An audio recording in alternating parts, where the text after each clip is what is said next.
Hello student and welcome to the Brocken Atom channels. Right now, so today we'll talk about the second lecture of solid state. Right now, so we are going to deal with the Bihar Board Intermediate Examination. Right now, so total concept will be related to the exam. And मैंने कल भी बोला था जैसा कि I will only discuss about the main key points related to the examination point of view. Right now, detail में जाऊँगा अभी, ऐसा नहीं कि डिटेल में नहीं जाऊँगा, बट आपको कितना एग्ज़ाम में लिखना टू द पॉइंट, ठीक है। तो उस पॉइंट को कंसिडर करते हुए हम लोग एक्सप्लेन करेंगे। और कल हम लोगों ने आई थिंक सो कुछ बेसिक कॉन्सेप्ट के बारे में डिस्कस किया था। सॉलिड क्या होता है, सॉलिड की क्या प्रॉपर्टीज होते हैं, and what type of solids are there in the crystallography, right. और what is the basic difference between the crystal unit and the amorphous unit, ये ऑलरेडी हम लोग डिस्कस कर चुके हैं। And then we will already discuss about the parameters of cube, right ना। आज हम लोग यूनिट सेल के बारे में बात करेंगे, उसकी पैकिंग फ्रैक्शन, रेडियस के बारे में बात करेंगे।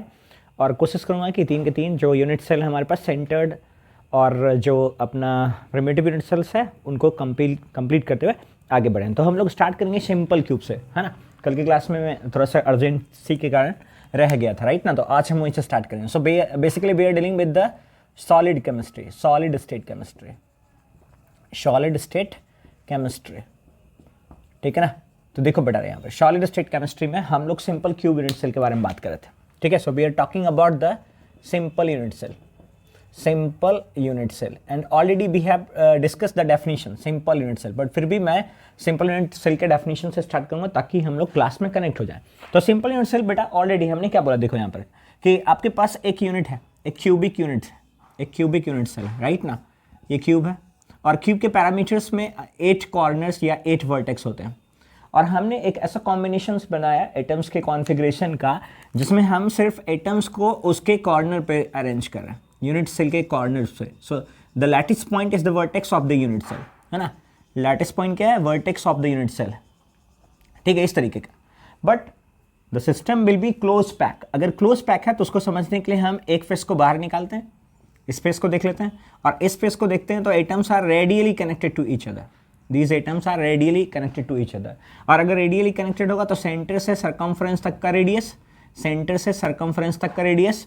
और if this is the edge length of the cube, अगर ये edge length of the cube है तो एक एज लेंथ पर 2 रेडियस है, so it is equal to 2r, and 2r is also equal to the diameter. So आप इसको diameter लिख सकते हैं, ठीक है ना, आप इसको डायमीटर लिख सकते हैं। So a is equal to 2r equal to d लिख सकते हैं, ठीक है। यहाँ तक तो कोई डाउट नहीं है, ओके ना। तो हमने क्या बोला यहाँ पर, देखो कि सिंपल यूनिट सेल का फॉर्मेशन किस तरीके से हो रहा है यहाँ पे।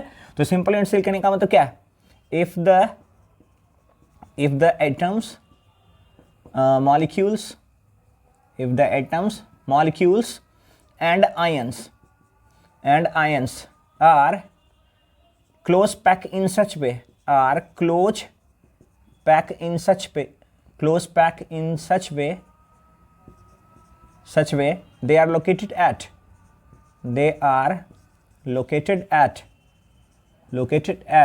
vertex or corner of the cube, vertex or corner of the cube, right ना। तो क्यूब के वर्टेक्स पे या क्यूब के कॉर्नर पर एटम्स को अरेंज करता है। ऑलरेडी यहाँ पर एटम्स है, देखो 8 कॉर्नर 8 एटम्स है, राइट ना। अच्छा, नेक्स्ट यहाँ पर देखो दूसरी बात है, हमने पोर्शंस ऑफ एटम्स के बारे में बात की था। पोर्शन ऑफ एटम्स कितना होगा, ठीक है ना। और ऑलरेडी हमने बताया था कि एक यूनिट सेल को हम 8 इक्वल यूनिट सेल में डिवाइड करते हैं तो एक कॉमन सेंटर डेवलप होता है या एक कॉमन कॉर्नर डेवलप होता है। उस कॉमन कॉर्नर पर अगर हम एटम रखते हैं तो 8 यूनिट सेल के द्वारा पूरा एटम शेयर था। ये कल भी हमने डिस्कस किया था कि लेट अस से दैट कि ये आपका यूनिट सेल है,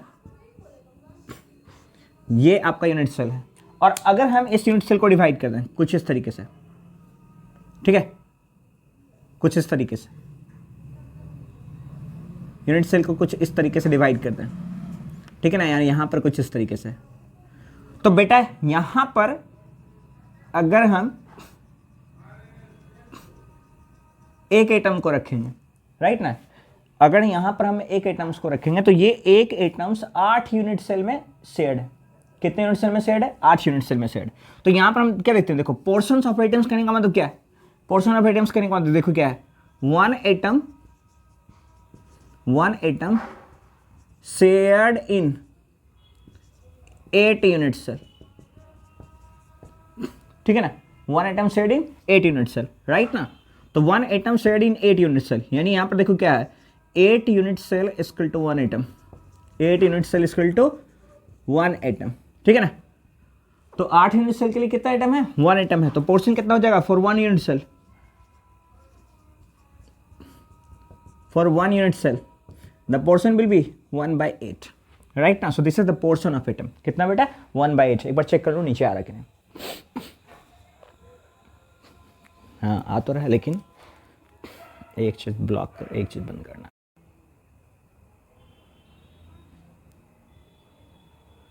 ओके क्लियर यहाँ तक बेटा, ठीक है ना, नो डाउट यहाँ तक ठीक है। ओके आगे बढ़ते हैं। So now this is the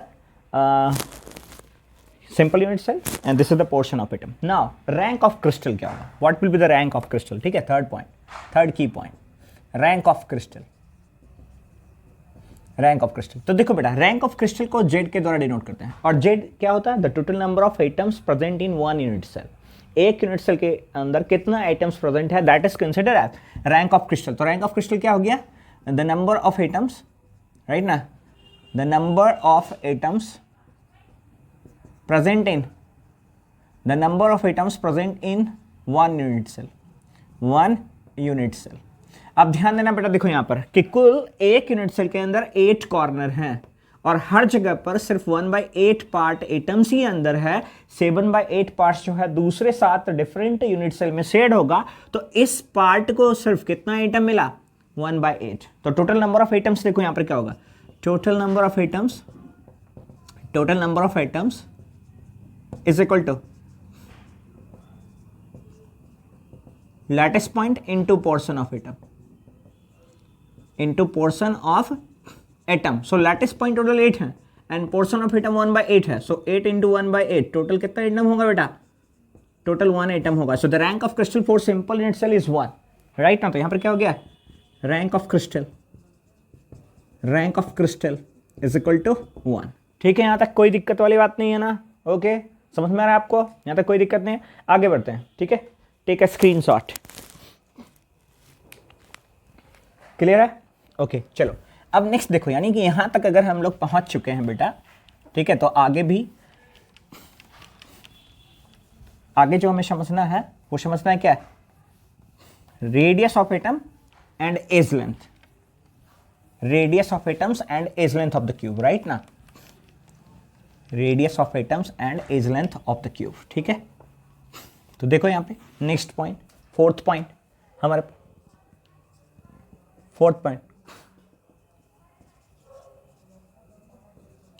show radius of atom and edge length of cube, ठीक है। तो यहां पर देखो radius of atom and edge length of cube कैसे रिलेशन डिफाइन कर सकते हैं। तो हमने अभी बताया आपको कि एक यूनिट सेल पर उसके फेस को देखो, एक सरफेस को देखते हैं, तो 4 यूनिट का कॉम्बिनेशन, फिर से बेटा थोड़ा सा, ठीक है ना। यहां पर देखो, यानी कि यहां पर देखा जाए तो एक एज लेंथ पर, ये भी एज लेंथ है, ये भी एज लेंथ है, ये भी एज लेंथ है, ये भी एज लेंथ है, और एज लेंथ पर टोटल 2 एटम्स, ठीक है, ऑलरेडी मैंने आपको बताया। तो यहां पर क्या होगा, देखो यहां पर फ्रॉम फिगर, फ्रॉम कॉम्बिनेशन या फ्रॉम अरेंजमेंट, ऐसा लिख दो, from arrangement a equal to r plus r, so that a equal to क्या होगा 2r, राइट ना। So the relation between edge length and radius is the half of edge length, ऐसा लिख सकते हैं आप। रेडियस कितना होगा, हाफ ऑफ एज लेंथ होगा, ठीक है ना। सो रेडियस ऑफ एटम क्या है, radius of a sphere is half of the edge length of the cube, edge length of the cube, right ना। तो इस तरीके से हम half of the edge length of the cube यहां पर देख सकते हैं। ये है आपका क्या, relation of radius of atoms to the unit cell, ठीक है, यहां तक क्लियर है ना। आगे देखो बेटा, पैकिंग फ्रैक्शन समझो, इसका क्या समझना है, इसका पैकिंग फ्रैक्शन क्या होगा, ठीक है। तो नेक्स्ट है packing fraction of atoms, fifth point of simple unit cell, ठीक है ना। Fifth packing fraction. तो पैकिंग फ्रैक्शन ऐसे समझो, जैसे एक क्यूब है और उस क्यूब में आपने 8 कॉर्नर पर 8 एटम्स को रखा है, हर कॉर्नर पर 1/8 पोर्शन एटम्स क्या है यूनिट सेल के अंदर है, और 7/8 एटम्स क्या है डिफरेंट यूनिट सेल में। तो कितना वॉल्यूम उस यूनिट सेल का एटम्स ऑक्यूपाई कर रहा है, ये चीज जो हमें पता करना है. So and that is the ratio. ये किसमें होगा? रेशियो में. So the ratio of occupied volume by the total volume of the unit cell, and that will give you the packing fraction. तो इसको थोड़ा सा ऐसे समझ लो. देखो ऐसे मान लो कि एक यूनिट सेल है आपके पास एक यूनिट सेल है, ठीक है. So volume of unit cell कितना होता है? अब चूंकि ये क्यूब है तो यहां पर सबसे पहला पैकिंग फ्रैक्शन करने का मतलब क्या? Ratio of volume occupied by sphere, volume occupied by a sphere to the volume of cube, है ना, कि क्यूब का वॉल्यूम कितना है और कितना वॉल्यूम ऑक्यूपाइड किया गया यहां पर. तो packing fraction equal to volume occupied by sphere by volume of cube. तो यहां से समझो, देखो packing fraction. So packing fraction equal to, तो पहले तो unit cell volume of cube is equal to क्या होगा? A cube. कितना होगा? ए क्यूब होगा, ठीक है. अब समझिएगा थोड़ा सा. इस यूनिट सेल के कॉर्नर पर एटम्स प्रेजेंट है. तो यहां पर मैंने बोला क्या, इस कॉर्नर पर अगर आप देखेंगे यहां पर एटम प्रेजेंट है, इस कॉर्नर पर आप देखेंगे यहां पर एटम प्रेजेंट है, ठीक है. इस कॉर्नर पर देखेंगे यहां पर एटम प्रेजेंट है और क्लोज पैकिंग होगा. ये सब क्लोज पैकिंग होगा, ठीक है ना. यहां पर देखेंगे इस तरीके से एटम प्रेजेंट होगा, यहां पर आप देखेंगे तो इस तरीके का एटम प्रेजेंट होगा, ठीक है ना. अगेन यहां पर देखेंगे तो इस तरीके से होगा, इस तरीके का होगा, इस तरीके का होगा, ठीक है ना. अब ध्यान से देखिएगा, ये पोर्शन जो है वो इनसाइड द क्रिस्टल यूनिट है. ये जो पोर्शन है वो इनसाइड द क्रिस्टल यूनिट है, राइट ना. ये सब पोर्शन कहां पर है? इनसाइड द क्रिस्टल यूनिट, ठीक है ना. ये सब इनसाइड द क्रिस्टल यूनिट है. So these are the total volume occupied by the sphere and which is lies inside the unit cell. तो टोटल वॉल्यूम कितना है ये चीज पता करना. तो देख रहे हैं ना, यहाँ पर एम्प्टी स्पेस है, यहाँ पर एम्प्टी स्पेस है, यहाँ पर एम्प्टी स्पेस है, यहाँ पर एम्प्टी स्पेस है, यहाँ पर आपको कुछ एम्प्टी स्पेस दिख रहा होगा, राइट ना. तो इन सब जगह पर जो एम्प्टी स्पेस है that is not totally packed. तो कितना रेशियो खाली है, कितना रेशियो भरा है, and that is known as packing fraction, right ना. तो यहाँ से वॉल्यूम ऑफ क्यूब कितना आ गया? ए क्यूब. अब हमें इसके अंदर कितने स्फीयर हैं total? 1 sphere.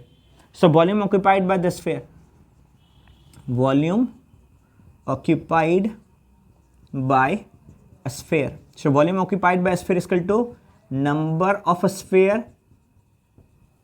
into volume of a sphere. Number of a sphere into volume of a sphere. So number of a sphere कितना हो गया बेटा? 1. Volume of a sphere कितना हो गया? 4/3 pi r cube. Then यहाँ से देखो packing fraction is equal to क्या आ जाएगा? Volume occupied by sphere. This is the volume occupied by sphere. कितना आ गया? 4/3 pi r cube divided by volume of cube a cube. अब ऑलरेडी देखो यहां से कि रेडियस और एज लेंथ के बीच में ये रिलेशन है. Radius of the atoms in the simple unit cell is the half of edge length, is the half of edge length. तो अगर ये half of the edge length है तो यहां पर रखिए, तो कितना हो गया? 4/3 पाई a/2 का cube divided by a cube. अब यहां से देखना बेटर है, 4/3 pi a cube by 8a cube. A cube से ए क्यूब कट गया एंड 4 2 जा 8. तो देखो कितना आ गया? π/6. पैकिंग फ्रैक्शन कितना आ गया? π/6. ये सब बेटा एमसीक्यू में आपको मिलेगा, ठीक है. तो पैकिंग फ्रैक्शन π/6 हो गया. रैंक ऑफ क्रिस्टल 1 होता है, आपको मिलेगा कहाँ पर? एमसीक्यू में मिलेगा. एक चीज और समझ सकते हैं, यहाँ से अगर वॉल्यूम ऑक्यूपाइड निकालना आपको, कितना वॉल्यूम ऑक्यूपाइड है, ठीक है ना, कितना वॉल्यूम ऑक्यूपाइड है. So volume occupied bye cube. So volume occupied by sphere, sorry volume occupied by sphere अगर आपको निकालना है तो ये रहा आपका कितना? 4/3 pi r cube and that is equal to 4/3 pi. Radius का रिलेशन देखो कितना है? a/2. तो यहाँ पर रखो a/2 का क्यूब. तो कितना आ गया? 4/3 पाई ए क्यूब बाई 8, यानी कितना आ गया? 4 पाई a cube by 24 metre cube. ये उसका वॉल्यूम, ठीक है ना. तो ये सब एमसीक्यू में पूछ सकता है बेटा, ये एमसीक्यू में पूछ सकता है, ये एमसीक्यू में आपका रह सकता है, ठीक है ना. Packing fraction for simple unit cell π/6, volume occupied by the sphere into the simple unit cell for pi a cube by 24. इसको पाई ए क्यूब बाई 6 भी आप लिख सकते हैं, 4 से डिवाइड कर देंगे. तो रैंक ऑफ क्रिस्टल कितना हो गया? 1. Relation between the radius of a sphere to the edge length 1/2. ये सब आपका एमसीक्यू, यहीं से एमसीक्यू निकलता है, कोई नया चीज़ नहीं रहता है एमसीक्यू में. समझ में आया? ठीक है आपको? यहाँ तक कोई डाउट तो नहीं है ना? चलिए ओके, तो आगे बढ़ते हैं अगले क्रिस्टल की ओर, और अपना अगला क्रिस्टल है वो है क्या, face centre. Take a screenshot.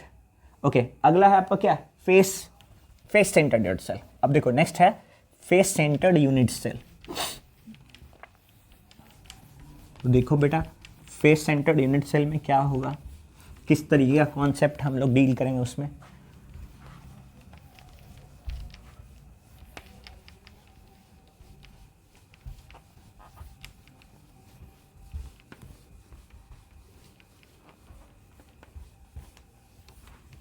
ठीक है, फेस सेंटर्ड।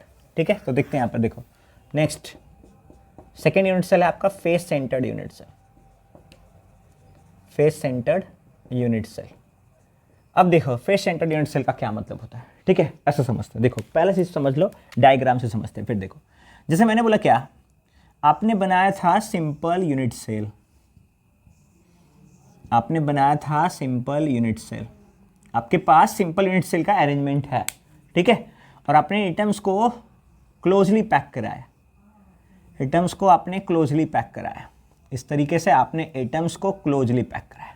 ठीक है ना, अब समझो देखो क्या है, अगर आप अपर वाले फेस पर देख रहे होगे तो 4 एटम्स आपको यहां पर दिख रहे होंगे, इधर वाले में भी देख रहे हो तो 4 एटम्स आपको यहां पे दिख रहा है। ठीक है ना, जहां से भी देखो 4 एटम्स का कॉम्बिनेशन आपको दिख रहा होगा रेक्टेंगुलर फेस पर। अगर हम लोग उसके रेक्टेंगुलर फेस पर या स्क्वायर फेस पर, क्योंकि क्यूब है तो आप स्क्वायर बोलेंगे, क्यूबॉइड रहेगा तो रेक्टेंगुलर बोलेंगे, राइट ना। तो आप इसके स्क्वायर फेस पर देख रहे होंगे तो हर स्क्वायर फेस पर 4 एटम। ठीक है, तो हर स्क्वायर फेस पर अगर 4 एटम है और हर स्क्वायर फेस के सेंटर पर एक फेस सेंटर होता है, एक क्या होता है, फेस सेंटर होता है।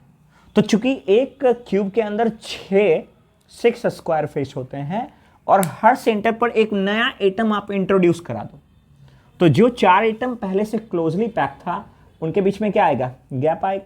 ठीक है, तो जो एटम 4 क्लोजली पैक थे उनके बीच में गैप आएगा। जब गैप आएगा तो क्या प्रोड्यूस होगा वो चीज समझो, देखो है ना। ठीक है बेटा, कोई बात नहीं बेटा। तो जब गैप आएगा बेटा, ठीक है ना, तो आपको देखना है यहाँ पर कि क्या प्रोड्यूस हुआ। ठीक है, तो गैप के साथ देखो, जब नया गैप प्रोड्यूस करते हैं तो हमारे पास कुछ इस तरीके का क्रिस्टलोग्राफी या कुछ इस तरीके का क्रिस्टल चेंज होता है, जिसमें अरेंजमेंट ऑफ एटम्स चेंज हो जाते हैं, उसमें अरेंजमेंट ऑफ एटम्स चेंज होते हैं। यानी एटम्स कॉर्नर पर था पहले से, यहाँ पर एटम्स पहले से था, एक एटम यहाँ पर है, यहाँ पर एटम्स है, एक एटम्स यहाँ पर है। ठीक है ना, एक सेकंड बेटा।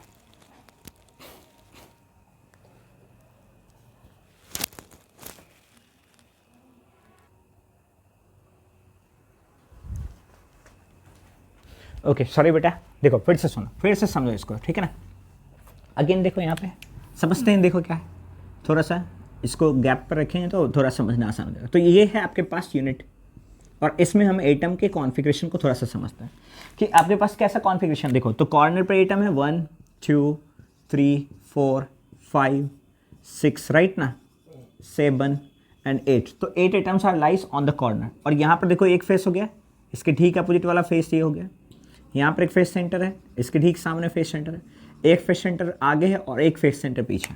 इसका मतलब हम क्या देख पा रहे हैं यहाँ पर, 8 atoms are present at corner and 6 atoms are present at face centre, right ना। तो एटम्स का अरेंजमेंट कहाँ पर, कॉर्नर पे और फेस सेंटर पर, है ना। तो क्या लिख सकते हैं यहाँ पर, देखो देखो इस कॉम्बिनेशन को समझो। तो क्या लिख सकते हैं बेटा, the unit cell in which atoms, ठीक है, sorry, the unit cell in which atoms, ions, molecules, ठीक है ना, the unit cell in which atoms, ions, molecules are present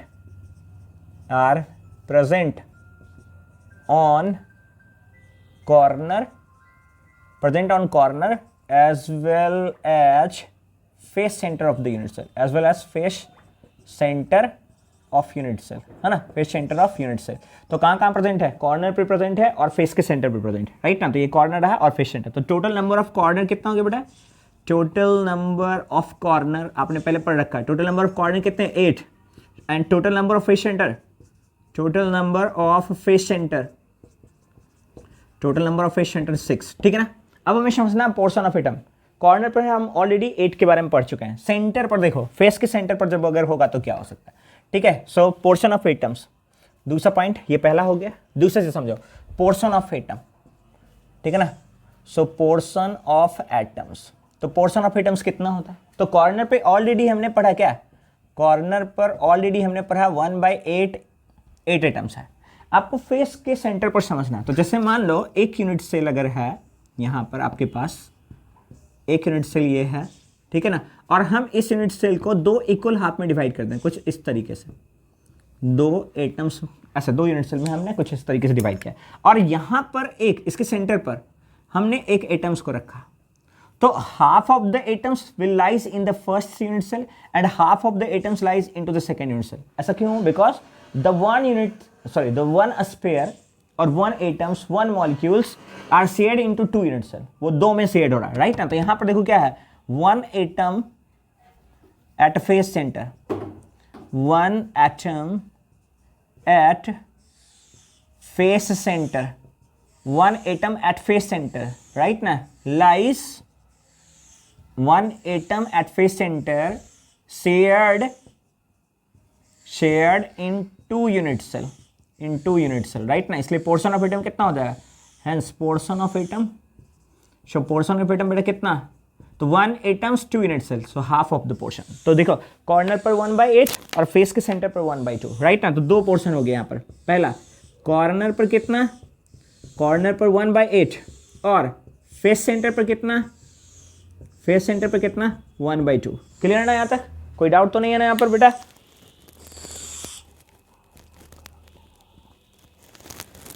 ठीक है बेटा, यहाँ तक कोई डाउट तो नहीं है ना यहाँ तक। चलो आगे बढ़ते हैं, ठीक है ना, अगले प्रयोग की ओर बढ़ते हैं, ठीक है। तो देखो इसको बताता हूँ, है ना। चलो तो नेक्स्ट देखो, इसमें नेक्स्ट हमें समझना क्या है, नंबर, रैंक ऑफ क्रिस्टल, ठीक है। तो रैंक ऑफ क्रिस्टल कितना होगा उसको देख लेते हैं। So what will be the rank of crystal. अगर आप ऐसे डिटो लिखोगे एग्जाम में ना, तो 5 आउट ऑफ 5 नंबर आएगा, 5 आउट ऑफ। हाँ बेटा बाहर जाओ, मैं पढ़ा रहा हूँ यहाँ पे, तुम डिस्टर्ब कर रहे हो मुझे,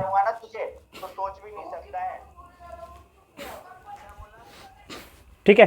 सो देखो यहाँ पर फेस सेंटर यूनिट सेल है ना बेटा। सो रैंक ऑफ क्रिस्टल क्या होगा, रैंक ऑफ क्रिस्टल, तो यहाँ पर देखो रैंक ऑफ क्रिस्टल की अगर बात करते हैं तो रैंक ऑफ क्रिस्टल क्या होगा बेटा, नंबर ऑफ एटम्स, ठीक है ना। तो यहाँ पर देखो, so number of atom is equal to portion into lattice point, portion into lattice point. तो पोर्शन देखो कितना 1/8 into 8 lattice point of corner, ठीक है ना, and plus 1/2 into 6 portion 6 lattice point at face centre, right ना। तो यहाँ से देखो 8 और 8 कैंसिल हो गया, यहाँ पर 3 हो गया, तो यहाँ पर कितना हो जाएगा 1 + 3, टोटल नंबर ऑफ एटम्स कितने हो गए 4, यानी यहाँ पर रैंक ऑफ क्रिस्टल कितना हो गया 4, राइट ना। सो रैंक ऑफ क्रिस्टल यानी Z = 4, यानी 4 atom per unit cell, 4 atom per unit cell.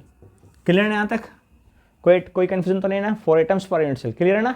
Okay चलो आगे बढ़ते हैं, तो इसका देखो रेडियस, इसका नेक्स्ट रेडियस रिलेशन, ठीक है बेटा। रेडियस रिलेशन पता करो, देखो जल्दी पता करो कितने एटम्स के कॉम्बिनेशंस हैं। तो 4 एटम एक यूनिट सेल में है, 4 एटम है तो कैसे है एटम्स, राइट ना, उसको समझते हैं। सो नेक्स्ट देखो, ये हो गया तीसरा चीज।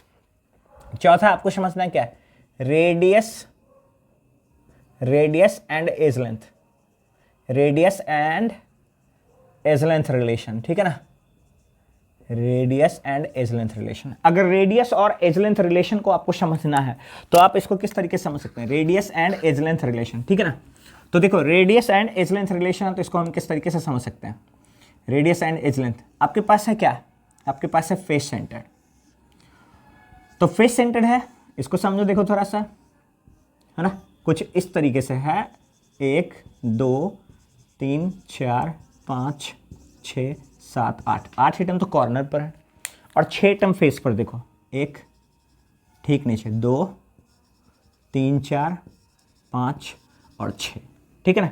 आप किसी एक फेस को कंसिडर करो, देखो सामने वाला फेस को कंसिडर करो, सामने वाला फेस को कंसिडर करते हैं तो हमने इसमें देखा क्या है, यहाँ पर एटम है, यहाँ पर एटम, इस कॉर्नर पे एटम है, इस कॉर्नर पे एटम, और यहाँ फेस के सेंटर पे एटम्स।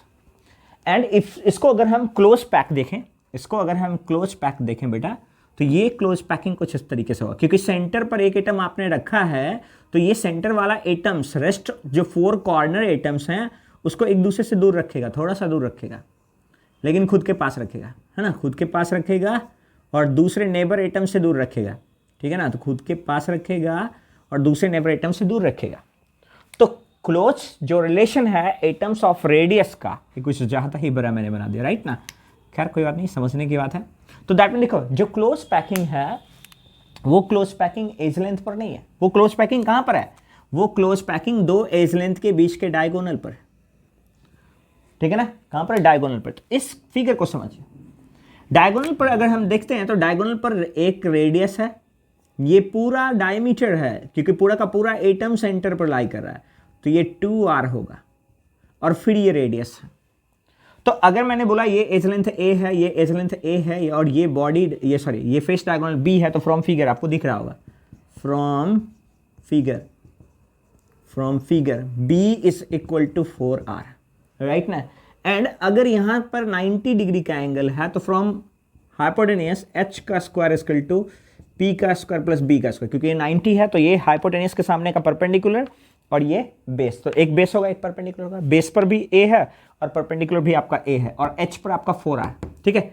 सो b का स्क्वायर इक्वल टू a का स्क्वायर प्लस a का square, so b square is equal to 2a square, इसलिए आप यहां से b इक्वल टू लिख सकते हैं क्या, √2a, b equal to √2a। तो ये हो गया आपका इक्वेशन नंबर 1, ये हो गया आपका इक्वेशन नंबर 2। दोनों इक्वेशन को कंपेयर करो, सो comparing equation 1 and 2, comparing equation 1 and 2, comparing equation 1 and 2, एक और दो इक्वेशन को कंपेयर कर लो। तो क्या है देखो, 4r इक्वल टू √2a, क्या आ गया यहाँ पर बेटा, 4r equal to √2a, so r equal to क्या होगा बेटा आपके पास, √2a/4, ठीक है ना। आप इसको दूसरे तरीके से भी लिख सकते हैं, आपको ऐसा भी मिलेगा √2a equal to 4r, then a equal to 4r/√2, आप इसको डिवाइड करोगे तो क्या आ जाएगा, 2√2r। सो एज लेंथ और रेडियस के बीच में ये रिलेशन है, 2√2 बेटा 2√2r, ठीक है ना, या √2a/4। So this is the relation between radius of face centred unit cell, radius of sphere in the face centred unit cell and this is the edge length of the face centred unit cell. Clear है यहाँ तक? आगे बढ़ते हैं packing fraction की ओर, क्या बढ़ते हैं, पैकिंग फ्रैक्शन की ओर, देख लो बेटा एक बार, हाँ चलो ठीक है। नेक्स्ट पैकिंग फ्रैक्शन, तो देखो बेटा पैकिंग फ्रैक्शन में क्या होता है, अभी पढ़ा था मैंने, पैकिंग फ्रैक्शन जो था वो क्या था, शो 5वां पैकिंग फ्रैक्शन। तो पैकिंग फ्रैक्शन क्या है, ratio of volume of sphere by volume of cube, so volume of sphere and volume of cube. तो packing fraction equal to volume of sphere, cube का तो वॉल्यूम, क्यूब क्योंकि आपके पास क्या है, a cube, so volume of cube, पहले हम पढ़ चुके हैं, वॉल्यूम ऑफ क्यूब कितना हो जाएगा, ए क्यूब, राइट ना, and volume of sphere is equal to हो जाएगा z इंटू 4/3 πr क्यूब। तो z कितना है फेस सेंटर्ड के लिए 4, so 4 into 4/3 πr cube. Radius का रिलेशन देखो किसके बराबर बेटा, √2a/4, देन वॉल्यूम कितना हो जाएगा, 4 जो 16/3 पाई, रेडियस का रिलेशन यहाँ पर रख दो, रेडियस का रिलेशन रख दो यहाँ पर √2a का 4 क्यूब, है ना, देन कितना आ जाएगा 16/3 पाई इंटू √2 का क्यूब करेंगे तो 2 आ जाएगा, 2√2 a क्यूब बाई 4 का क्यूब करेंगे तो कितना आ जाएगा 64, है ना। अब आप इसको सॉल्व कर दो, 16 4 जा 2 2 जा, तो कितना आ गया √2a क्यूब बाई 6 पाई, ठीक है ना। इसका मतलब क्या है, √2a क्यूब बाई π/6, तो π/6 से इतना ज़्यादा पैकिंग फ्रैक्शन, ठीक है ना, इतना ज़्यादा, सॉरी ये वॉल्यूम ऑक्यूपाइड। अब पैकिंग फ्रैक्शन देखो बेटा, पैकिंग फ्रैक्शन, ठीक है ना, इधर मिटाता हूँ, पैकिंग फ्रैक्शन देखो बेटा, पैकिंग फ्रैक्शन क्या था, तो वॉल्यूम आपको मिल गया, पहले का वॉल्यूम आपको यहाँ पर गिवन है, तो ये हो गया आपका 1, ये हो गया आपका 2, so packing fraction equal to equation 2 divided by equation 1। So packing fraction equal to equation 2 में क्या है आपके पास है √2a cube π/6 divided by a cube, a cube से a क्यूब कट गया, so packing fraction equal to √2 times of π/6, ठीक है ना। तो देखो सिंपल क्यूब के लिए आ गया था π/6, तो ये पैकिंग फ्रैक्शन, मैं एक टेबल बनाता हूँ थोड़ा सा, ठीक है ना। Simple cube face centred unit cell, packing fraction π/6, packing fraction √2 π/6, so packing efficiency कितना हो जाएगा, तो π/6 गुना 100 परसेंटेज निकालना, ठीक है ना। तो ये बेटा जी आपको कितना हो जाएगा, π/6 31 3.14/6 6/35 यानी 52.3%, राइट ना। और यहाँ पर देखो इस 52 में √2 से गुना कर दो, तो √2 π/6 into 100 and that is equal to 74%, ठीक है ना। तो एम्प्टी स्पेस कितना होगा, एम्प्टी परसेंटेज कितना होगा, तो 100 माइनस 52 47.7% खाली रहेगा, ठीक है ना। 100 माइनस 74 26% खाली रहेगा, ठीक है। तो इतना खाली है, इतना खाली, इतना भरा हुआ, इतना भरा हुआ, ये पैकिंग फ्रैक्शन, ये packing fraction. So these are the face centred unit cell. Clear है ना यहाँ तक, कोई डाउट तो नहीं है ना। देखो बेटा फिर, ठीक है फिर